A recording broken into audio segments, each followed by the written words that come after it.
Welcome to the Next Generation Rockstars podcast. If you are trying to figure out how do you recruit and retain this next generation of rock star talent, well, you are in the right place. Hi, this is Amanda Hammett. I am with Rick Sbrocca today, and Rick is one of my leaders who was nominated to be on the show because he is doing a phenomenal job of developing the next generation talent and really leading them up into those next levels of their career. So let's welcome Rick to the show. Thanks for being here. You bet. Good morning, Amanda. Thank you for having me on the show. No worries, no worries. You know, honestly, when I put out the call to have guests on the show, I went to people that I trust and people that I have worked with before, clients, all those different people. And Joe Odell, I was really hoping he would nominate you, and he did. So I'm so happy to have you. Yeah, awesome. I'm sorry? Happy to be here. Well, good. So why don't you tell the audience a little bit about you? Sure. So from a business perspective, I started my career after business school in corporate America, focused on that season for 17 years and had a very successful run to a global leadership position of various business units that were successful. And then my family and I moved from Southern California to Northern California to change up our quality of life. And we founded a new company named Spirit of Solutions, and in turn co-founded another company named 511 Enterprises.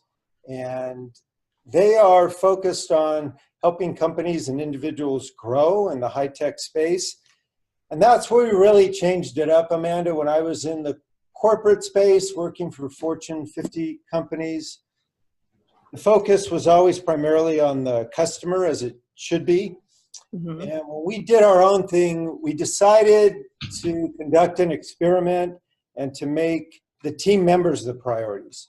So we set a vision statement that put forth, we would create an environment where talents flourish. And that was our priority, with the values tied to the acronym TEAM for trust, empowerment, accountability, and mentoring. So obviously, without trust, you can't do anything. No. We focus very much on empowering them with the right professional development plans and onboarding, holding them accountable through dashboards. And then we're early adopters, leaders in professional mentoring, which really has made the difference in our business. So that's a quick summary of our background and where we're at now. That's awesome. Yeah. Well, you know, I know a little bit about 511. Season 1, we had Danae from 511 on the show, and she was phenomenal. And again, she also was on the show because of Joe Odell. But the way that she talked about the culture and the support that she got growing professionally, you know, since day one it was something that you could just tell was special, not just to her, but just it's just special and it's different. And I really applaud you and Joe and the whole team over there for building this up. Right. He is somebody that probably, looking at her resume, she told the story. I mean, she was slinging pizza when she came to work. But Joe saw something in her and a chance. Yeah, absolutely. So I think Chad McCulley's the CEO, so he played a major role in that. Yes. You know, our DNA really is predicated upon that vision statement, and we took a radical move forward to state that our objective is for the team members to accelerate in all areas of their life. And if we're not doing that in this workspace, then we're failing. Now, of course, they have to take personal accountability for themselves. So that's a very powerful statement. And overall, not in all cases, but overall, it's been successful. And Danae's a perfect example of that. She was delivering pizzas to us on Friday afternoon, and we saw really a deep intelligence in her and critical thinking, although her her EQ hadn't been developed and her confidence. So we took a risk on her, and her ascension from pizza delivery person to sales development rep, now to data analyst, really quadrupling her comp, is the greatness of the workplace. I mean, that's where we spend most of our time. And Harvard Business Review nailed it, where they stated the battlefield is talent, period. It's about recruiting, training, retaining talent. Absolutely.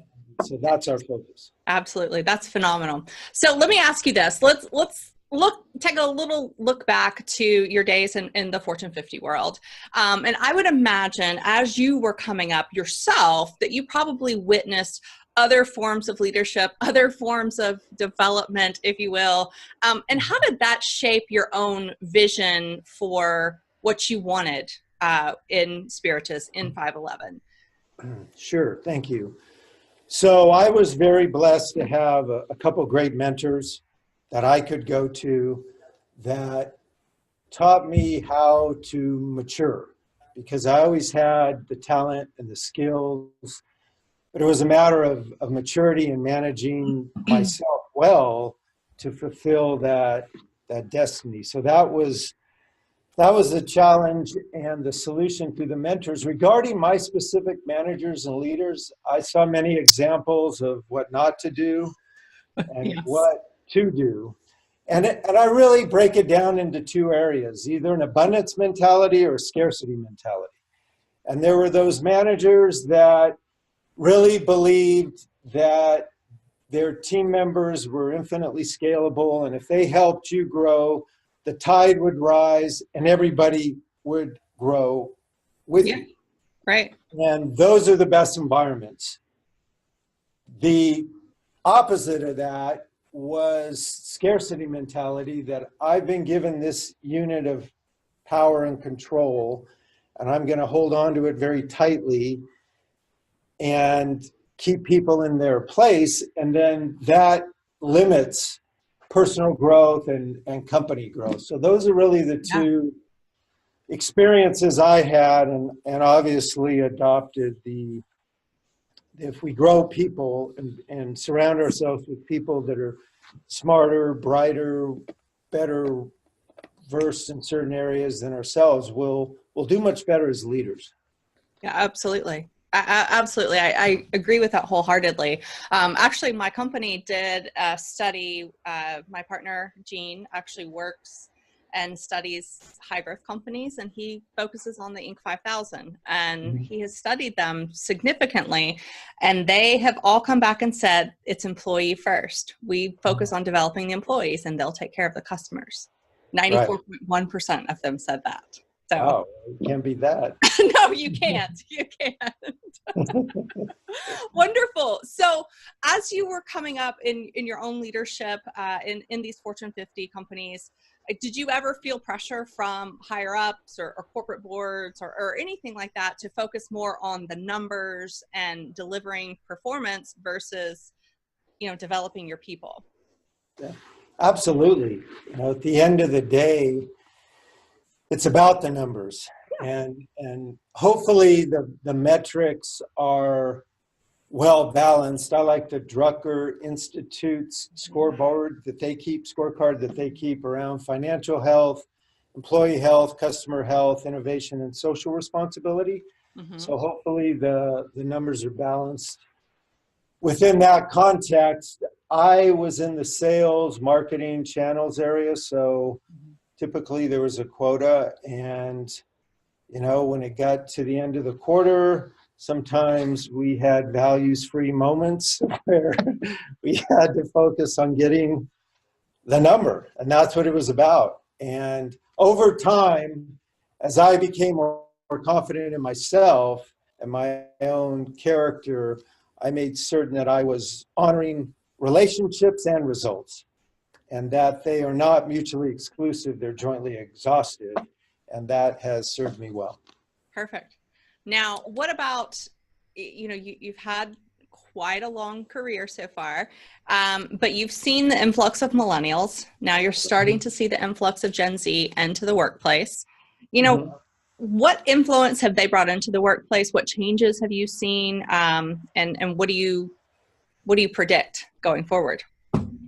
Sure. Great question. So I operate on a universal code regardless of the generational segment, and that is that everybody longs to feel and be significant, and that every human being is infinitely scalable. So I start with that precept, and from there really seek to be truthful and authentic and real, and to listen, and then to find the common vision for excellence. So with that as the foundation, I've discovered that it's more important than ever to be very open-minded and to listen carefully as we started hiring millennials. And that's a very broad age range now. It I think is.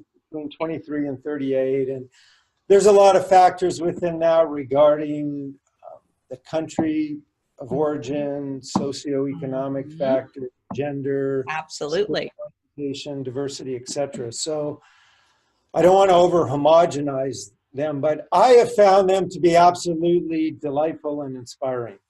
They're extremely energetic, they're extremely bright, they're tech savvy, and they're not settling. They want to change the world for the better. They've been through some economic downturns. They've been through situations where families haven't always stayed together, and they have great ideas. I think it's a disservice for us to be wrapped up, not us specifically, but the space in this word entitlement.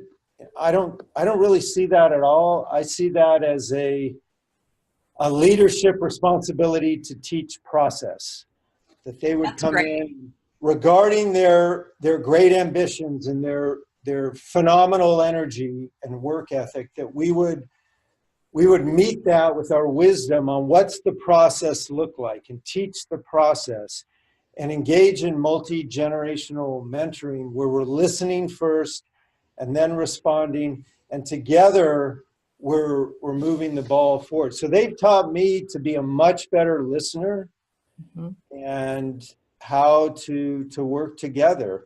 Regarding Gen Z, we're starting to work with them more and more. And this isn't based on scientific research, it's our experience.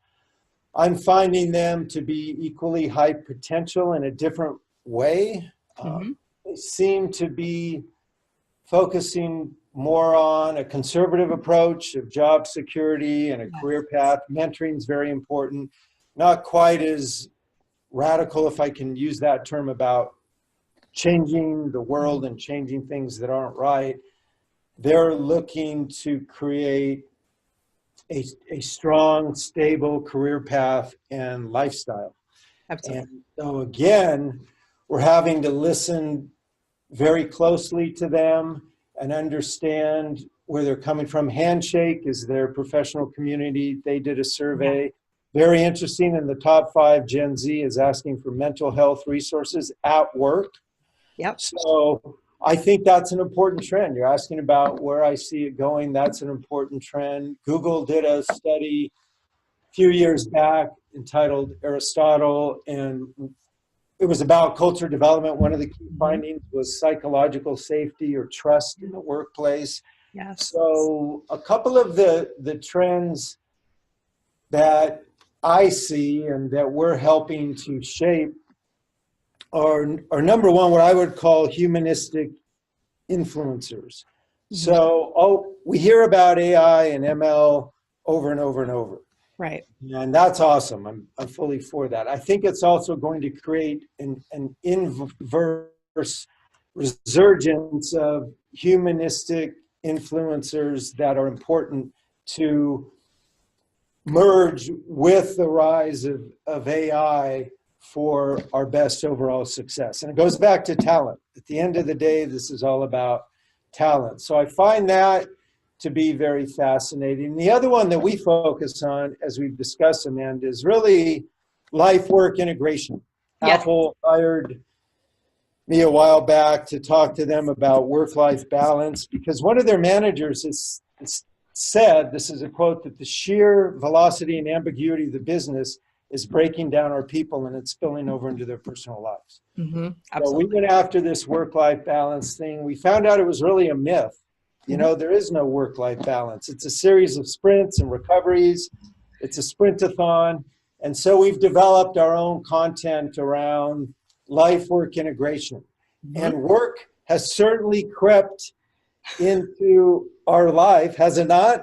Oh, for sure. So, for sure. So it's very important now that we give equal respect and integrity to life being honored within this new, growing, changing, dynamic workspace.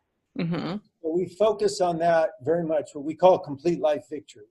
Yeah. That we prepare a professional development person. This is all voluntary per the team members' desire to state their overall goals around getting out of debt, right, or certain relationships, or whatever it may be. And we found that if we can tap into that, because Gallup's found approximately 70% of the people really aren't highly engaged at work.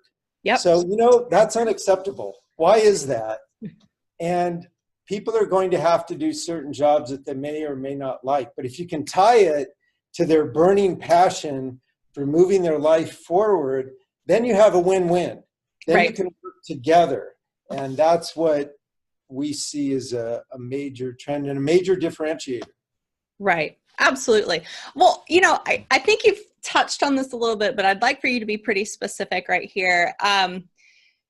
You know, why don't you tell the audience a little bit about your program, your CEO of Your Life program, and how that has really affected your leadership style? I mean, you've definitely touched on it, but let's be very specific with the audience on this. Sure. Well, when I was in a corporate position and rising rapidly, work was my priority, and I was doing an excellent job at work. However, I was not doing an excellent job managing my other priorities in myself, mm-hmm. my spirit, my soul, my body, my family, etc. And through that painful lesson, I learned the importance of what we call complete life victory. So we teach complete life victory through workshops to our team members. These are off hours, and we typically are getting 98% attendance. And it's about really maximizing your purpose, your life, and your work together as the CEO of your life, that you're accountable. It is a meritocracy. And here's the operative word, Amanda, it's process. Mm-hmm. A lot of people are understanding their why. Yeah.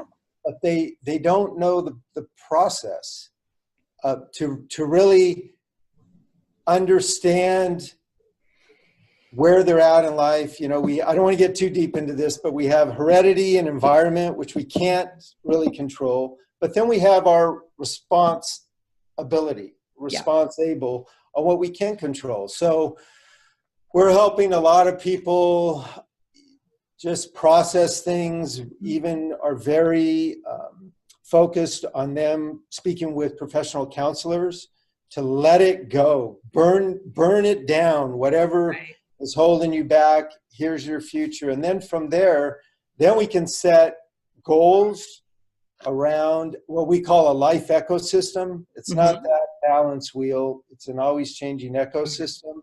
Yes. And then we help them go through setting goals, plans, resources, and how to actually achieve results. Right. And that's what the core curriculum is all about. We've put over 400 people mm-hmm. through the program. They're graduates, and I mentor many of them. And for the people that do the work, for the people that work the plan, it works. And we've seen some miraculous transformations from people that were desperate. They've gone to a very high level of earning, and that's secondary. That's important, but it's secondary. Walking in confidence and economic empowerment and feeling significant, and then being able to raise a family in a strong manner, and then support your community. And so work is vital, and work runs on the fuel of talent, and it's becoming much broader in the sense of our responsibilities that we're seeing to I would agree with that, to help that talent stay engaged. Absolutely. Did that answer the question? Yeah, it sure did. So let me ask you this. If I understand this correctly, you said that this is something that you offer to your employees as a free benefit. And to me, that's a tremendous value. I mean, that's almost something you can't put a number on as far as what that's going to teach them and allow them to set up for themselves if they do the work moving forward for the rest of their lives. I mean, that's tremendous. That is really tremendous. I really don't even have words around that. That's a tremendous benefit beyond the normal salary and vacation time and health benefits, those things. I mean, that's a tremendous additional benefit that most young people probably aren't aware of or even thinking of. Like, this is a possibility that a company could offer this to me. I'm going to have to figure this out myself. So that's wonderful. Yeah, it's our responsibility to meet them where they're at. And especially Gen Z, they're coming in. It's the first generation fully raised on technology. And there's some great positives from that. There's also some challenges around maturity and communicating and listening and processing this avalanche of information every day, and how to sort it, and then how to move to a maturation path so we're not caught in the Peter Pan principle. Right. I think a lot of companies allow their workers to stay in, and it's not healthy long term for the individual or the company. No, it's unfortunately it's not, and it fuels an additional retention issue for these companies, which is expensive. Exactly. Not to mention productivity and all that good stuff. So it's a machine that feeds itself. So, all right. Well, I would imagine that there has been some sort of financial benefit that you found through developing your employees in this way, or in developing them in another way that maybe you haven't mentioned. Have you found there to be a direct correlation between their development and the bottom line at the end of the quarter, at the end of the year, things like that? Absolutely. There's a strong, specific ROI case around this type of leadership. And first and foremost, it relates to the customer experience. And we receive incredible feedback from our prospects and customers, even when they don't do business with us, because our team is engaged, it's energetic, and they care. They're not robots making their calls and just trying to hit a quota. And that matters. More and more, the marketplace has become numb in certain areas because there's been so much activity around selling things. And we're adopting a very personalized approach to that, and a very respectful approach. So the first ROI is in the Net Promoter Scores, the NPS scores that are over indexing the norm. And I think that's number one. And then number two is in pure profit.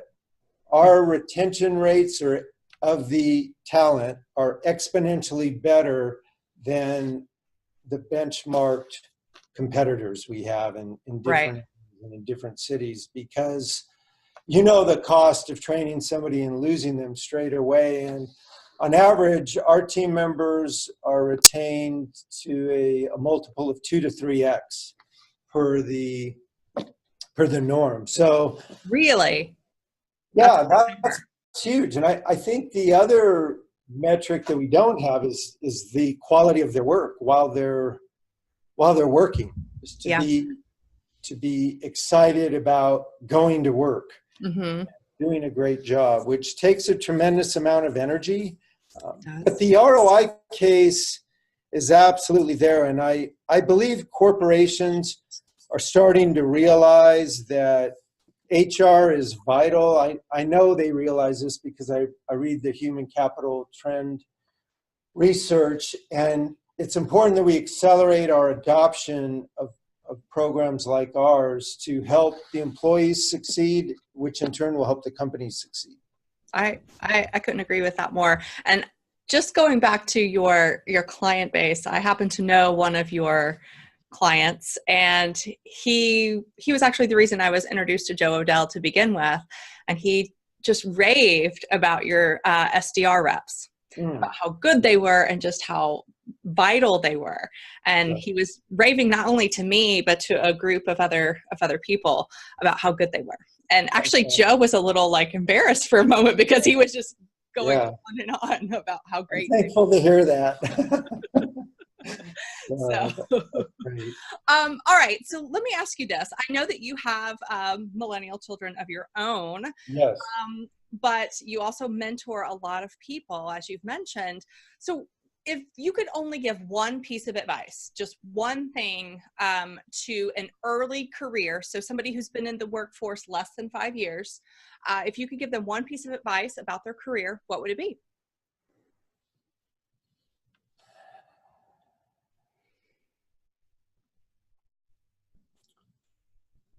It would be focused on dynamic, personalized learning. That they would prioritize that not just through their formal academic experience and their onboarding, but every single day, because things are changing that much. And there's technology that can help us through micro-learning platforms, etc. But I believe it's very important, if I was starting out, to focus on that, to dedicate a percentage of the week to formal learning in my space. And then, more importantly, to listen to my team, and to also study other companies that are doing well on how they're treating their team members. And I would suggest, under this umbrella of active, dynamic, personalized learning, that they would establish multi-generational advisory councils. So they would have team members that they're managing, other seasoned, wise leaders in the company that would collaborate around what needs to get done. And we've seen great results in that area. Chip Conley is really the thought leader in this space of multi-generational mentoring. It's so simple, yet I don't know why more companies don't invest in it and do it well. I don't either. So I can tell you some stories that'll blow your mind when we go offline, but that's what I would focus on: learning, but in a very creative, dynamic, personalized way that orchestrates different resources. Excellent. That's a great, fantastic answer, actually. Perfect. So I would like to share with the audience something really quickly. Rick has been really generous. He has offered to give me a copy of his CEO of Your Life program, which is phenomenal. He's told you a little bit about it today, but I feel like that's probably just scratching the surface. And in turn, he is actually allowing me to share it with you. So there it is, right there on the screen.